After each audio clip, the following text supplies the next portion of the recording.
राजीवनेत्रं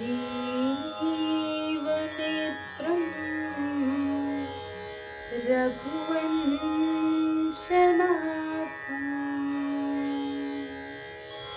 कारुण्यरूपं करुणाकरन्तं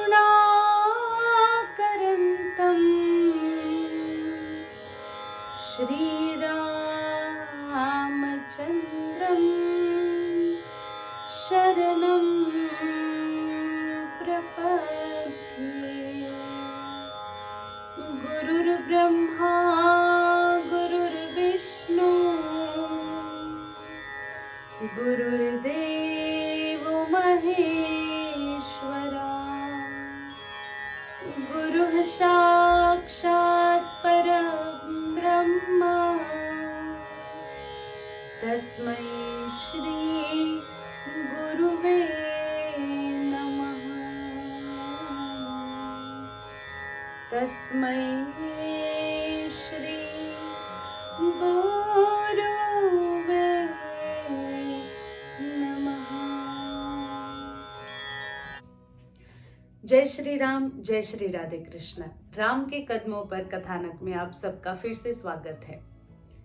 हमने पिछली वीडियो में 2 मंगलाचरण की चर्चा की, जिसमें हमने गणेश जी की वंदना की, भगवान शिव और माता पार्वती की वंदना की। आज हम सद्गुरु वंदना करने वाले हैं। श्री रामचरितमानस के बालकांड के मंगलाचरण का 3रा श्लोक, जो कि गुरु की वंदना है, और साथ ही में मंगलाचरण के बाद सबसे पहले गुरु की ही वंदना की गई है। क्यों और क्यों जीवन में गुरु होने जरूरी है? आध्यात्म मार्ग पर चलने के लिए, अपनी पहचान के लिए बहुत कुछ हमारा गुरु से जुड़ा होता है।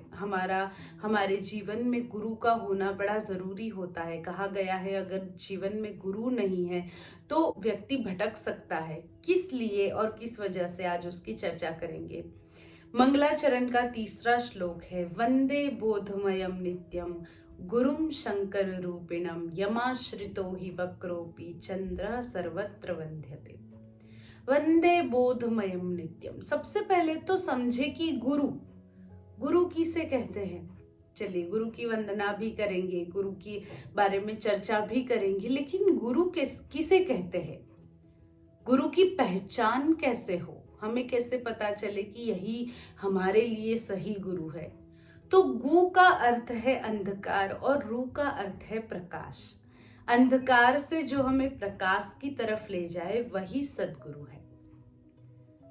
जीवन में गुरु का होना बहुत जरूरी होता है, क्योंकि कई बार हम कई ऐसी जगहों पर फंस जाते हैं, कहीं जीवन की कई ऐसी परीक्षाओं में फंस जाते हैं, जब गुरु मात्र ही हमारा मार्गदर्शन कर सकते हैं।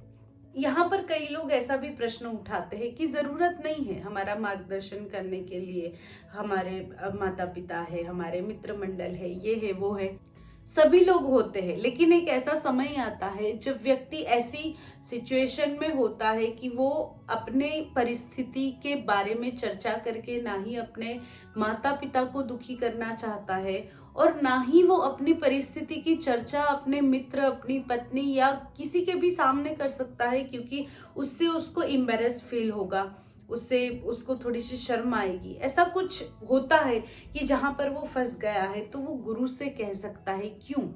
क्योंकि जब आप गुरु से मंत्र लेते हैं, जब हम सब गुरु से मंत्र लेते हैं, उस समय हम सब गुरु को श्रीफल देते हैं। उस श्रीफल में गुरु हमें समझाते हैं कि आप अपने अभिमान की बलि दे रहे हैं। एक तो हमारा सर झुकता है परमात्मा के सामने, दूसरा झुकता है माता पिता के सामने, और तीसरा गुरु के सामने।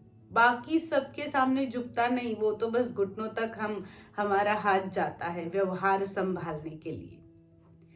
हृदय से सर झुकाना एक बहुत अलग बात होती है। जब आप किसी गुरु के, किसी संत के सानिध्य में जाएंगे, तो वहाँ ज्ञान की चर्चा होगी, वहाँ सेवा की बात होगी, वहाँ परोपकार की चर्चा होगी, वहाँ सत्य की बात होगी। इधर उधर की बातें तो सभी जगह पे होती है।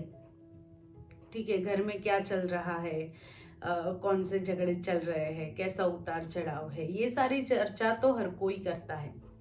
लेकिन जब गुरु स्थान में जाते हैं या फिर गुरु के चरणों में जाकर के बैठते हैं तो हमें ज्ञान मिलता है। ऐसा ज्ञान जो कि बहुत मुश्किल है वो मिलना, ऐसा ज्ञान जो कि हमारा जीवन बदलने की ताकत रखता है अगर हम उसे ग्रहण करें तो। वैसे आजकल तो सबके पास ज्ञान है, लेकिन गुरु एक ऐसे ज्ञानी है जिन्होंने उस ज्ञान को उतारा है और उसके बाद वो अपने शिष्य को, अपने भक्त को परोसते हैं, जिससे उसकी महत्ता और बढ़ जाती है।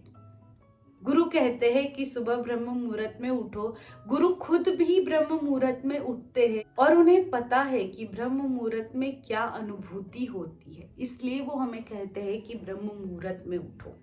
गुरु जो कि बोधमय होते हैं, यहाँ कहा है ना, वंदे बोधमयम नित्यम गुरुम शंकर रूपिणम यमाश्रितो ही वक्रोपि चंद्र सर्वत्र वंद्यते। जो शिव स्वरूप है, शिव यानी ज्ञान, शिव यानी कल्याण, तो जो शिव स्वरूप है, जो ज्ञान स्वरूप है, जो कल्याण स्वरूप है, जो हमें बताते हैं कि हमें असल में समाज में क्या करना चाहिए। वैसे तो अपने लिए करना तो जैसे सबको ही बताते हैं कि भाई बच्चे होते हैं तो माता पिता कहते रहते हैं हमेशा, पढ़ेगा लिखेगा नहीं तो कैसे कमाएगा, पढ़ेगा लिखेगा नहीं तो क्या करेगा बड़ा होके, शादी कैसे होगी तेरी, ये सारी चिंता तो बाकी सबको भी रहती है।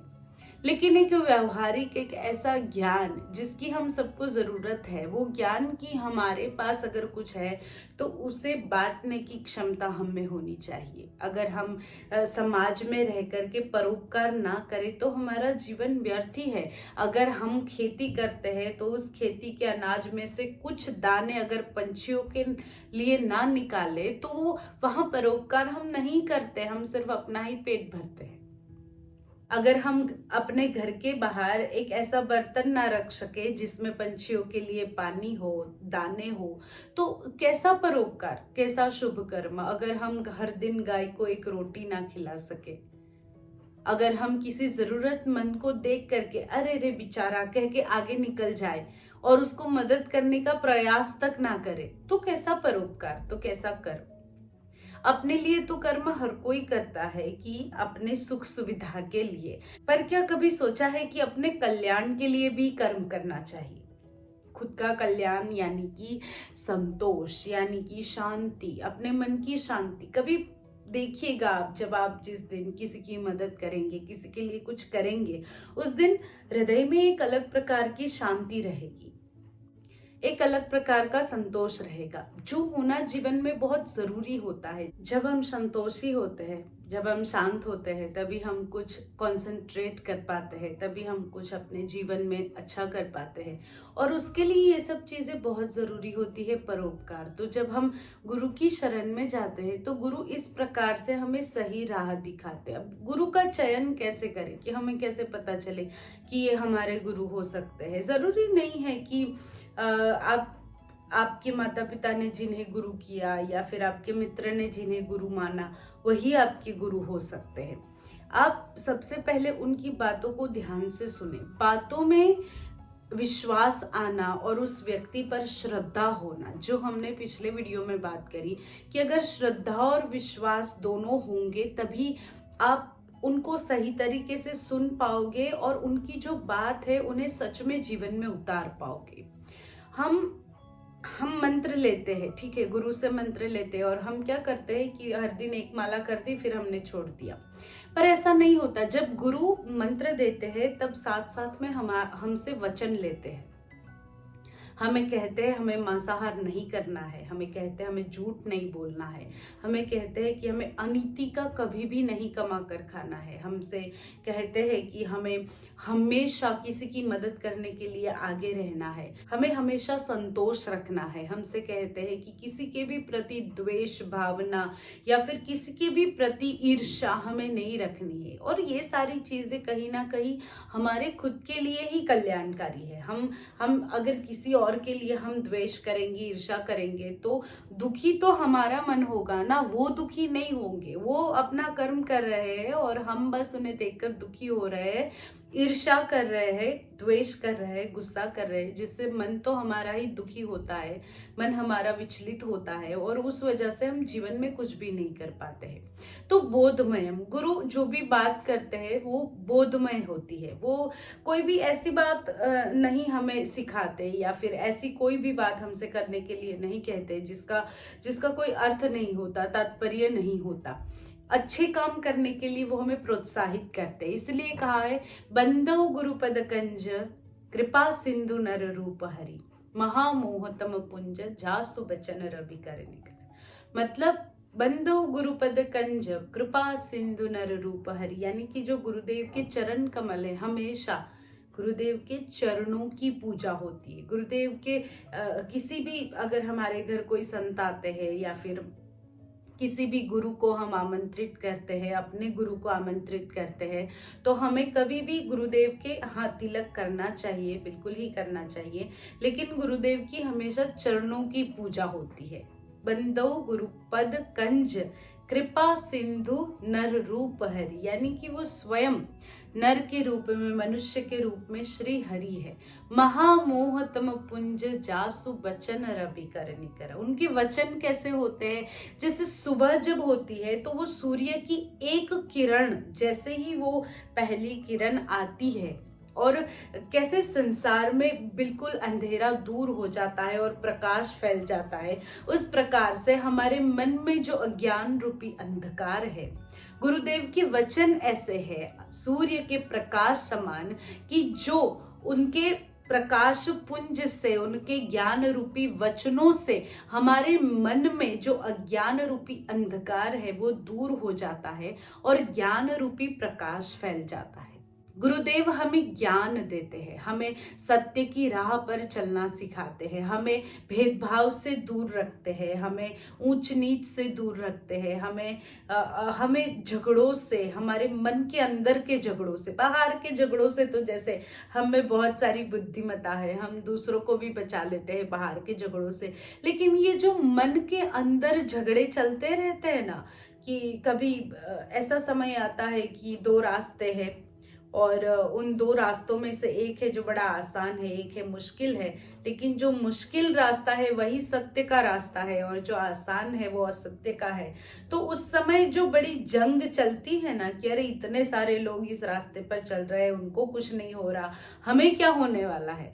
तो उस जंग में गुरुदेव के जो ज्ञान रूपी वचन होते हैं वो हमें सहायक होते हैं सत्य की राह चुनने के लिए, सत्य का रास्ता चुनने के लिए। इसलिए हमें गुरुदेव के उन वचनों पर ध्यान देना चाहिए। कहा है ना, ध्यान मूलम गुरु मूर्ति, पूजा मूलम गुरु पदम, मंत्र मूलम गुरुर्वाक्यम, मोक्ष मूलम गुरु कृपा। यानी कि ध्यान के मूलम गुरुदेव का वो स्वरूप जिसमें हमें ज्ञान हुआ, वो स्वरूप ध्यान मूलम है, गुरु मूर्ति। पूजा मूलम गुरु पदम, गुरुदेव के चरणों की पूजा। मंत्र मूलम गुरुर वाक्यम, यानी कि अब देखो, जब गुरुदेव सत्संग करने बैठते हैं तो वो तो कई सारी बातें कहते हैं, कई अच्छी अच्छी बातें कहते हैं, लेकिन इस कलयुग के समय में उनकी हर एक बात को हम जीवन में नहीं उतार सकते। लेकिन अगर किसी एक बात को भी हमने सच्चे मन से अपने जीवन में उतार लिया तो हमारा कल्याण निश्चित है। किसी भी एक ऐसी बात को जो हम कर सकते हैं, वो जो सारी चीजें करते हैं ना, कि जैसे कुछ खाना छोड़ दिया, कुछ अपना प्रिय छोड़ दिया, हमने भगवान की मान्यता रखी, ये किया वो किया, हम वो जो सारी मान्यताएं रखते हैं उसके बजाय हम ये एक वचन ले ले या फिर ये जो गुरुदेव ज्ञान की बात करते हैं उनमें से किसी एक बात को अगर जीवन में उतार ले तो जीवन का कल्याण निश्चित है। साथ में कहा है, बंदो गुरुपद पदुम परागा, सुरुचि सुबास सरस अनुरागा, अमीय मूरिमय चूरन चारु, समन सकल भवरुज परिवारु। गुरुदेव के चरणों के रज की बात यहाँ पर की गई है। बंदो गुरुपद पदुम परागा, सुरुचि सुबास सरस अनुरागा, कि जिनकी सुगंध मात्र से, गुरुदेव के चरणों के रज की सुगंध मात्र से अज्ञान दूर होता है। अमिय मूरिमय चूरन चारु समन सकल भव रुज परिवारु। यानी कि ये जो हमारे सारे अवगुण है हमारे अंदर के, श्री गुरुदेव के चरणों की रज में ही इतनी शक्ति है कि हमारे मन के अंदर के सारे अवगुणों को वो दूर कर सकती है। अगर सच्चे हृदय से हम गुरुदेव के चरणों की सेवा करें। श्री गुरु पद नख मणिगण ज्योति सुमिरत दिव्य दृष्टि ये होती। गुरुदेव के चरणों के जो नख होते हैं, गुरुदेव के जो चरण नख होते हैं, उसकी जो ज्योति है, उस ज्योति से ही, उसका स्मरण करने से ही मन के अंधकार दूर हो जाते हैं। ये तो जैसे उपमा दी गई है जब हम ध्यान करने बैठते हैं उस समय के लिए। लेकिन सत्य कहे तो, सच कहे तो, जिस प्रकार से हमने आगे बात करी कि जो सत्य का रास्ता हमें गुरुदेव दिखाते हैं, उस वजह से हमारे जीवन में गुरुदेव का होना, गुरु का होना बहुत जरूरी होता है।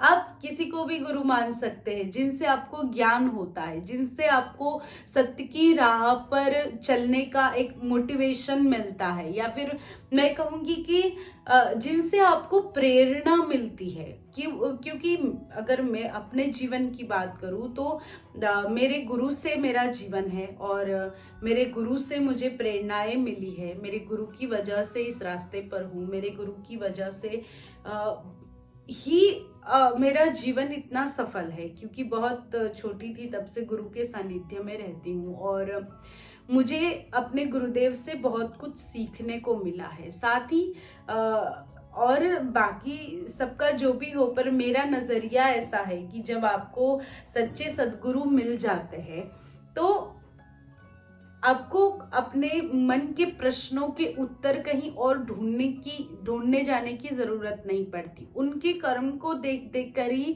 हम सीख जाते हैं कि हमें कैसे कर्म करने चाहिए, या फिर हमें क्या करना चाहिए। अभी कुछ समय पहले की बात है कि किसी ने मुझसे पूछा था कि क्यों आपने ये रास्ता चुना, और क्या जरूरत थी आपको ये दीक्षा लेने की, या फिर आप जो कुछ भी कर रहे हैं किस लिए। प्रेरणा, वो एक होता है ना कि एक बेटे को अपने पिता से प्रेरणा मिलती है कि भाई उसे डॉक्टर बनना है या इंजीनियर बनना है या समथिंग, जो कुछ भी वो बनना चाहता है। आप जिस वातावरण में बड़े होते हैं, जैसे आप अगर किसी अच्छे परिवार में बड़े हुए हैं, बड़े परिवार में बड़े हुए हैं जहाँ पे बहुत सारे अलग अलग बहुत बड़े बड़े डिग्रीज वाले लोग हैं, तो आप वैसे बनेंगे। अगर आपका खुद का बिजनेस है तो आप उसे संभालेंगे। आप जैसे वातावरण में, जैसे क्लाइमेट में आपका ग्रोन अप होता है, आप उस तरीके से ढल जाते हैं। तो मेरे जीवन में भी ऐसा ही है कि मैं संतों के सानिध्य में बड़ी हुई हूँ।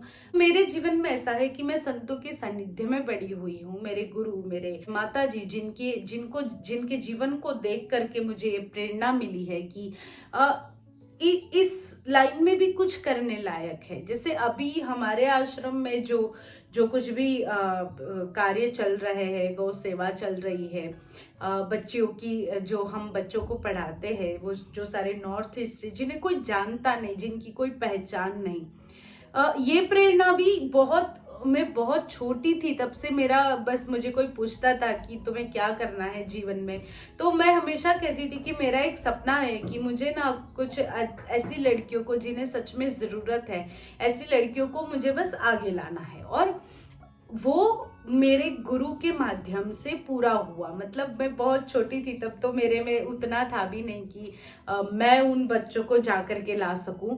पर जब गुरुजी के सामने मैंने बताया कि मुझे ऐसे करना है, तो गुरुजी ने बोला ठीक है, हो जाएगा। और जब ये हुआ तब मेरे लिए तो सरप्राइज ही था कि हम सच में ये काम कर रहे हैं, कि जो कि मेरा सपना था, कि जो मुझे करना था।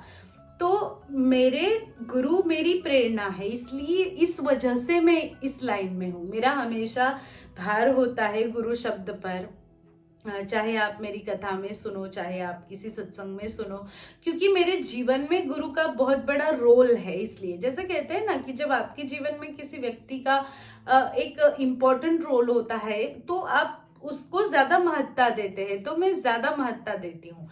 जैसे आपके जीवन में अगर आपके माता पिता का सभी के जीवन में अपने माता पिता का बहुत बड़ा रोल होता है, जिनकी वजह से हम इस दुनिया में आते हैं। जो कारण है हमें इस पृथ्वी पर लाने का, उनको तो हमेशा वंदन होता है और उनका तो बहुत बड़ा रोल होता है। उनको अगर हम गुरु मानते हैं या फिर हम किसी को भी गुरु मानते हैं, उनका हमें सच में सम्मान और उनकी सच में बात को मानना चाहिए। मुझे कई कई लोग कहते हैं कि मेरे तो बस माता पिता ही मेरे गुरु हैं, या फिर आजकल ना लोग ऐसा, सोशल मीडिया बहुत अच्छी बात है और उस पर बहुत सारी चीज़ें डालने लगे हैं, जैसे मेरे माता पिता ये है, मेरी माँ, मेरे पिता, मुझे बहुत अच्छा लगता है देखकर। लेकिन मैं आपसे रिक्वेस्ट करती हूँ कि जिस तरीके से आप स्टेटस डालते हैं ना, वो इम्पोर्टेंट नहीं है स्टेटस डालना, लेकिन इम्पोर्टेंट है कि सच में आप उनसे उतना प्यार करें, सच में आप उनका उतना सम्मान करें, सच में आप उनकी उन बातों को कान में डालें। क्योंकि कई बार प्रैक्टिकली मैंने देखा है कि जब माता पिता कुछ कहते हैं तो बच्चों को कांटे की तरह ऐसे चुभता है। वो कहते हैं आपका समय अलग था, मेरा समय अलग है, लेकिन प्लीज ट्राई टू अंडरस्टैंड कि इस समय में भी चलने लायक तो हमें उन्हीं माता पिता ने बनाया है जिनका ये समय नहीं है। सो सम्मान करते हैं, इस बात को स्टेटस में डालकर दुनिया को बताना इम्पोर्टेंट नहीं है। इम्पोर्टेंट है सही मायने में सम्मान करना, सही मायने में उनकी बातों को मानना। और जब अगर आप उन्हें अपना गुरु मानते हैं या फिर किसी भी व्यक्ति को अपना गुरु मानते हैं, तो उनकी एक एक बात को आप ध्यान से सुनो। फिर क्या है कि जैसे छोटा बच्चा, ये एग्जाम्पल मैं हमेशा देती हूँ कि जब बच्चा बड़ा होता है, स्कूल में जाने की उसकी उम्र होती है, माता पिता जब उसका एडमिशन कराने जाते हैं, तो क्या किसी भी माता पिता ने कभी ऐसा किया कि आज इस स्कूल में डाल दिया, कल दूसरी में, परसों तीसरी में? नहीं। माता पिता चाहते हैं कि मेरा बच्चा एक ही स्कूल में पढ़े, एक ही टीचर के साथ पढ़े, ताकि उसे अच्छा नॉलेज मिले, ताकि वो अच्छे से कॉन्सेंट्रेट से पढ़ पाए, एक ही मेथड से पढ़ पाए। तो इस आध्यात्म जीवन में भी ऐसा ही है। आप कहो कि आज मुझे इसकी बात अच्छी लगी, कल मुझे इसकी बात अच्छी लगी। सुनना सबको चाहिए, मैं सबको सुनती हूँ। बहुत सारे अच्छे अच्छे वक्ता है, बहुत सारे ज्ञानी है, फिलोसोफर्स है, जिन्हें मैं सुनती हूँ। तो मुझे उनकी बातें अच्छी लगती है तो मैं उस बात पर अमल करने का भी प्रयास करती हूँ। लेकिन सबको प्रणाम, मेरे गुरु सबसे महान, ये मेरा सूत्र है कि ठीक है, बात सुनती सबकी हूँ और उस बात में अगर कोई कंफ्यूजन होता है तो मैं अपने गुरु से चर्चा भी करती हूँ। और भाग्यशाली हूँ मैं कि मुझे गुरु के साथ रहने का मौका मिला है और उनसे मैं इस बारे में, अध्यात्म के बारे में चर्चा कर सकती हूँ और वो मेरे हर एक प्रश्न का उत्तर देते हैं। सिर्फ मेरे नहीं, हमारे सभी, हम सभी शिष्यों में से, हम सभी में से किसी का भी कोई भी प्रश्न होता है तो मेरे गुरुजी हमेशा उत्तर देते हैं। वो मुझे हमेशा सिखाते हैं कि जब हम किसी के घर जाते हैं, जैसे जब कोई आमंत्रित करता है, हम उनके घर जाते हैं, तो मैं बहुत छोटी थी तब से मैंने देखा है कि गुरुजी जब भी किसी के घर जाते हैं तो वो हमेशा कुछ सत्संग करते हैं, 10 मिनट, 15 मिनट, जितना भी समय होता है। तो एक दिन मैंने उनसे पूछा था कि हर किसी के घर जाकर सत्संग करना जरूरी होता है, क्योंकि अब सब लोग हमको बुलाते हैं, अब सबके घर जाके हम सत्संग करेंगे तो कितना ज्यादा टाइम जाएगा। तो गुरुजी ने कहा कि हमारे धर्म का जो सूत्र है, कर्तव्य प्रति कर्तव्यम एषु धर्म सनातन, वो हमें बुलाते हैं, हमें इतने प्यार से, सम्मान से अपने घर में रहने की जगह देते हैं, रखते हैं, वो हमें इतने अच्छे से भोजन कराते हैं, तो हम उनके ऋणी हो जाते हैं। तो ऋण चुकाने के लिए इस जन्म में हम और कुछ तो नहीं कर सकते, लेकिन भगवान ने हमें जो दिया है ज्ञान, जो सत्संग करने की क्षमता हमें परमात्मा ने दी है, उनका गुणगान करने की क्षमता जो हमें परमात्मा ने दी है, तो हम सत्संग करके कम से कम उनका ऋण चुका सकते हैं। तो इन सब छोटी छोटी बातों से मुझे पता चला कि मेरी प्रेरणा, मेरे आइडल तो मेरे गुरु है। और क्यों गुरु का होना बहुत ज़रूरी होता है, क्योंकि हमें कई बार बहुत कड़वी लगती है उनकी कही गई बातें, मुझे भी बहुत कड़वी लगती है कभी कभी मेरे गुरु की कही गई बातें, पर कुछ समय बाद जब उस पर सोचते हैं, विचार करते हैं, तब हमें समझ में आता है कि नहीं, ये सच में कितना इम्पोर्टेंट है। जब उस बारे में हम अनुभव करते हैं तब हमें पता चलता है कि ये सब कितना इम्पोर्टेंट होता है। ये भक्ति करना, ये मेडिटेशन करना, योग करना, ध्यान करना, ये सत्संग, ये पुस्तकें पढ़ना, ये भगवान के बारे में जानना। अरे आज के समय में सच में मैं सब लोगों से प्रार्थना करना चाहूंगी कि एटलीस्ट अब तो समझिए, आज के समय में हम देख रहे हैं कि हमारा देश कितनी बुरी परिस्थिति से गुजर रहा है। इस समय ऑक्सीजन नहीं मिल रहा, ऑक्सीजन के लिए लोग तड़प रहे हैं, मर रहे हैं। हम कितने भाग्यशाली है, भगवान हमें फ्री में ऑक्सीजन देते हैं। कुछ भी मत करिए तो कोई बात नहीं, लेकिन जब ये बारिश का मौसम शुरू होगा तो आप सबसे विनती है मेरी और मेरे गुरुजी के भी तरफ से मैं कह रही हूँ, क्योंकि ये उन्हीं का विचार है।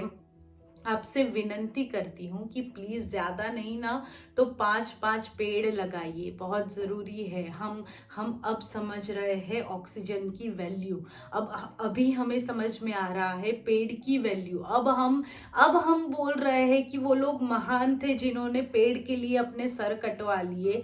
तो अब आपका समय है, हम सबका समय है महान बनने का, हमारी आने वाली जनरेशन के लिए, कि अगर उन्हें कभी जरूरत पड़ जाए ऑक्सीजन की तो इस तरह दर दर ना भटकना पड़े, या फिर उनके लिए ऑक्सीजन रहे ही ना, ऐसी दुनिया ना बन जाए। इसलिए हर किसी से प्रार्थना है कि आप 5-5 पेड़ लगाइए। हर किसी से विनंती है अभी के प्लीज घर में रहिए। और हमारा साइंस, एक तरफ आप कहते हैं कि साइंस की बात माननी चाहिए, जब भी कभी धर्म की बात आती है, जब भी कभी किसी मान्यता की, किसी व्रत की, किसी ऐसी चीज की बात आती है जो शास्त्रों में लिखी गई है, जो हमें करनी चाहिए, हमारे पूर्वज कहते हैं, साधु संत कहते हैं करनी चाहिए, तब आप वहां पर साइंस को बीच में डाल देते हैं कि नहीं, साइंटिफिकली तो ऐसा होता है, तो शास्त्र में गलत लिखा गया है।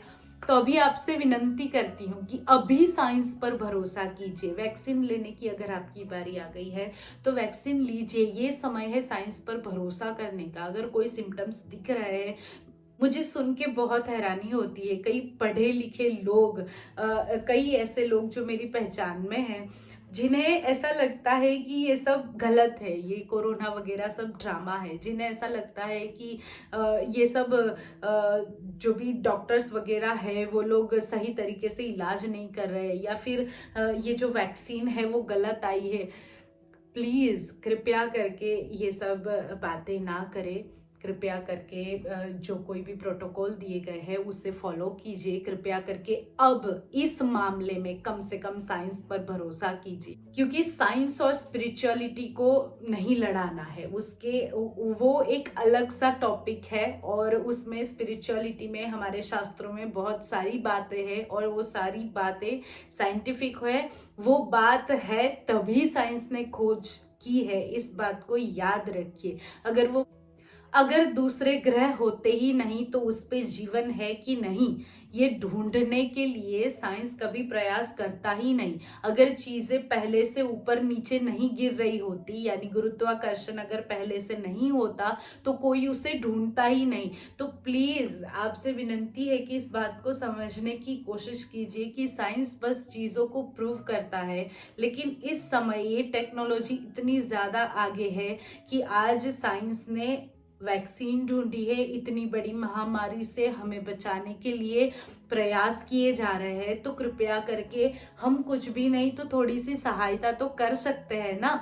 तो शुरुआत खुद से करनी होगी। सब कुछ के बारे में वो करेंगे, नहीं नहीं नहीं नहीं, हम खुद करेंगे जो भी करना है, जैसे भी करना है, शुरुआत हमसे करनी होगी। हम खुद घर में रहे, जितना हो सके, काम हो तो ही बाहर निकले, मास्क पहने, अपने हाथ बार बार धोए, सैनिटाइज करें, एक दूसरे से दूरी बनाकर रखे। कुछ दिनों की बात है, ये समय भी निकल जाएगा। जिसकी वैक्सीन की बारी आ गई है, कृपया करके वैक्सीन लीजिए, उससे कुछ भी गलत नहीं होता है। तो ये समय है साइंस पर भरोसा करने का, तो साइंस पर भरोसा कीजिए। मुझे आशा है कि आपको कथानक की ये कथाएं पसंद आ रही होगी।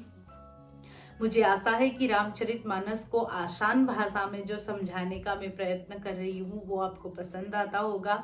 अगर आपका कोई प्रश्न है तो आप मुझे कमेंट करके बता सकते हैं। इस वीडियो को आप शेयर कर सकते हैं, लाइक कर सकते हैं। और अब हम मिलेंगे अगले वीडियो में। तब तक आप सब अपना ध्यान रखिए। जय श्री राधे कृष्णा, जय श्री राम।